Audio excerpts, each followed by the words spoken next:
আরাবুলের গ্রেপ্তারের পর উত্তপ্ত ভাঙড়। পরীক্ষা কেন্দ্রের পেছন থেকে উদ্ধার তাজা বোমা। ভাঙড়ে প্রাক্তন বিধায়ক আরাবুল ইসলামকে গ্রেপ্তারের পর শুক্রবার সকাল থেকে দফায় দফায় উত্তেজনা ছড়ায় ভাঙড়ে।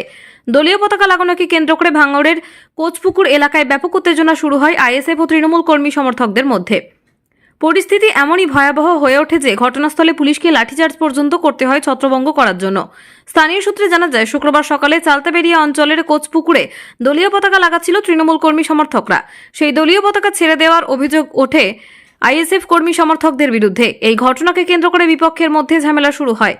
পরিস্থিতি নিয়ন্ত্রণে আনতে কাশীপুর থানার বিশাল পুলিশ বাহিনী ঘটনাস্থলে পৌঁছায় এবং দুই পক্ষের কর্মী সমর্থকদের ছত্রভঙ্গ করার জন্য লাঠিচার্জ করে। অন্যদিকে ভাঙড়ের পোলেরহাট 1 নম্বর গ্রাম পঞ্চায়েতের একটি স্কুলের পাশ থেকে তাজা বোমা উদ্ধারকে কেন্দ্র করে চাঞ্চল্য ছড়ায় গোটা এলাকায়। সকালে ওই স্কুলে মাধ্যমিক পরীক্ষার জন্য ছাত্রছাত্রীরা গিয়েছিল ওই পরীক্ষা কেন্দ্রে। এরপর বেশ কয়েকজন স্কুলের পেছনে একটি জঙ্গলে যেতেই দেখতে পায় যে জঙ্গলে পড়ে রয়েছে তাজা বোমা। এরপর খবর দেওয়া হয় পুলিশকে। ঘটনাস্থলে এসে পৌঁছায় উত্তর কাশীপুর থানার পুলিশ। এক প্রত্যক্ষদর্শী জানায়, স্কুলের ছেলেরা প্রথমে ওই তাজা বোমা দেখতে পায়। প্রসঙ্গত, বৃহস্পতিবার সন্ধ্যায় পঞ্চায়েত নির্বাচনের সময় বিজয়গঞ্জ বাজারে বোমাবাজি ও তোলাবাজি, খুন সহ একাধিক অভিযোগে ভাঙড়ের দাপুটে নেতা তথা প্রাক্তন বিধায়ক আরাবুল ইসলামকে গ্রেপ্তার করে উত্তর কাশীপুর থানার পুলিশ। গতকাল রাতেই আরাবুল ইসলামকে নিয়ে যাওয়া হয় লালবাজারে। বারুইপুর অতিরিক্ত মুখ্য বিচার বিভাগীয় ম্যাজিস্ট্রেট আদালতে আজ দাপুটে তৃণমূল নেতাকে পেশ করা হবে। আদালত চত্বরে অপ্রীতিকর ঘটনা এড়াতে মোতায়েন করা হয়েছে বিশাল পুলিশ বাহিনী। আরাবুল ইসলাম গ্রেপ্তার হওয়ার পর দিন থেকে উত্তপ্ত হয়ে উঠেছে আবারও পুনরায় ভাঙড়। উদ্ধার হচ্ছে তাজা বোমা, শুরু হয়েছে সংঘর্ষ। তৃণমূলের মিটিং নিয়ে আলোচনার কথা বলতেই থানায় ডেকে গ্রেপ্তার করা হয় আরাবুলের। গত বৃহস্পতিবার বিকেলে ভাঙড়ের দাপুটে তৃণমূল নেতা আরাবুল ইসলাম এবং তার পুত্র হাকিমুল ইসলামকে কাশীপুর থানায় ফোন করে ডেকেছিল পুলিশ আধিকারিক। তারপরেই আলোচনা চলার সময় পুলিশ আধিকারিক জানান, তাকে পঞ্চায়েত নির্বাচনের আগে আইএসএফ কর্মী খুনের ঘটনায় গ্রেপ্তার করা হচ্ছে। সেই অভিজ্ঞতার কথা জানালেন আরাবুল পুত্র হাকিমুল ইসলাম। ব্যুরো রিপোর্ট, দিনরাত স্টার নিউজ। কটা বোমা রয়েছে?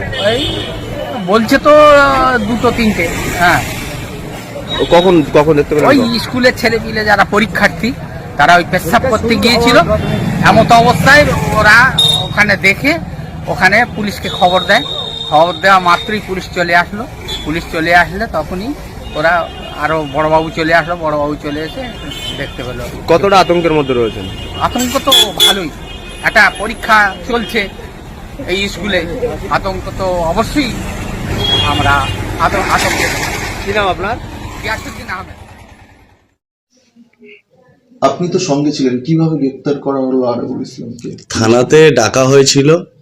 ডাকার পর 13 তারিখের মিটিং নিয়ে আমাদের বিশেষ আলোচনার জন্যই ডাকা হয়েছিল। আমরা আলোচনা করছিলাম, হঠাৎ করেই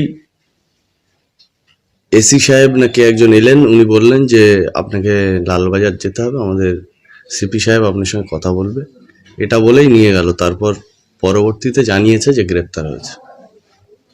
আপনারা কি ওসির ঘরেতে বসেই কথা বলছেন? হ্যাঁ, আমরা কথা বলছিলাম সেখান থেকেই লালবাজার নিয়ে গেছে। আরাবুল ইসলামের গ্রেপ্তারের পরে কি ভাঙড়ের রাজনীতিতে কোন রকম পরিবর্তন বা কোনো ছাপ পড়তে পারে? না, দেখুন, একটা কথা হচ্ছে, সেইটা নিয়ে আমার কোনো মন্তব্য নেই। যেটা কথা হচ্ছে যে যেভাবে আইএসএফরা দোষ করলো, নওশাদ সিদ্দিকীর নেতৃত্বে ওখানে 7-7টা মার্ডার হলো এবার পঞ্চায়েত নির্বাচনে, কিন্তু সেই নওশাদ সিদ্দিকীকে কোনো গ্রেপ্তার করা হলো না। আর যে ঘটনা নিয়ে, যেদিনের ঘটনা নিয়ে যে এফআইআর দেখিয়ে আরাবুল ইসলামকে গ্রেপ্তার করা হলো, সেটা কিন্তু সেই দিন আরাবুল ইসলাম পঞ্চায়েত সমিতি ঘরের ভিতরেই ছিল। আমি বারবার বলছি, সিসিটিভি ফুটেজ দেখলে নিশ্চিতভাবে জানা যাবে, কারণ এক্সট্রা সিসিটিভিও ইলেকশনের সময় লাগানো হয়েছিল। যেভাবে আরাবুল ইসলামকে গ্রেপ্তার করা হয়েছে, একেবারে অনৈতিকভাবে গ্রেপ্তার করা হয়েছে। আমার বক্তব্য, আমাদের দাবি যে নওশাদ সিদ্দিকীর নেতৃত্বে এতগুলো খুন হলো, সেই নওশাদ সিদ্দিকীকে কেন গ্রেপ্তার করা হবে না? অবিলম্বে নওশাদ সিদ্দিকীকে গ্রেপ্তার করতে হবে, না হলে আগামী দিনে ভাঙড়ের তৃণমূল কংগ্রেস আগামী দিনে বৃহত্তর আন্দোলনে নামবে। গ্রেপ্তারের ফলে কি অক্সিজেন পেল আইএসএফ বা তৃণমূলের কতটা ক্ষতি হবে? না, দেখুন, আমি একটা কথা বলি, আমরা লড়াই, তৃণমূল কংগ্রেসের কর্মীরা, তৃণমূল কংগ্রেসের সৈনিকরা লড়াইয়ের জায়গায় রাখবে। আইএসএফ এর সঙ্গে আমাদের যে লড়াই, যে সংগ্রাম, সেটা হবে। এবার আমাদের লড়াই হবে যে নওশাদ সিদ্দিকীকে গ্রেপ্তার করতে হবে অবিলম্বে। ভাঙড়ের তৃণমূলের কতটা ক্ষতি হলো? আমাদের দলের নেতৃত্বদের সঙ্গে আমরা কথা বলেছি। ভাঙড়ের তৃণমূল কংগ্রেস নিয়ে নিশ্চিতভাবে আমরা সেটা নিয়ে আলোচনা করে আমরা আপনাদেরকে জানাবো কি বিষয় আছে, কি আছে না আছে। গ্রেপ্তার প্রসঙ্গ নিয়ে উপর নেতৃত্বের সঙ্গে কোনো রকম কথা বলছে?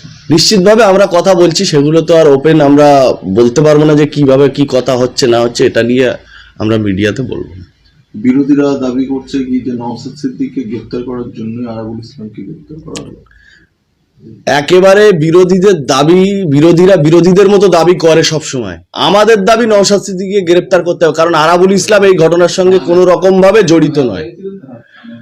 আরাবুল ইসলাম এই ঘটনার সঙ্গে কোনো রকম ভাবে জড়িত নয়। আমরা ব্যর্থহীন ভাষায় বলছি, এবং সিসিটিভি ফুটেজ যে আরাবুল ইসলাম সকাল 11টার সময় পঞ্চায়েত সমিতিতে ঢুকেছে এবং রাত্রেবেলা 11টার সময় পুলিশি পাহারায় সেখান থেকে বেরিয়েছে। আইএসএফ এর অত্যাচার, আইএসএফ এর যে মানে তাণ্ডব লীলা চালানোর পরে এখন বিরোধীরা বিরোধীদের মতো কথা বলবে। আমরা বিরোধীদের কথায় কোনো উত্তর দিতে চাই না।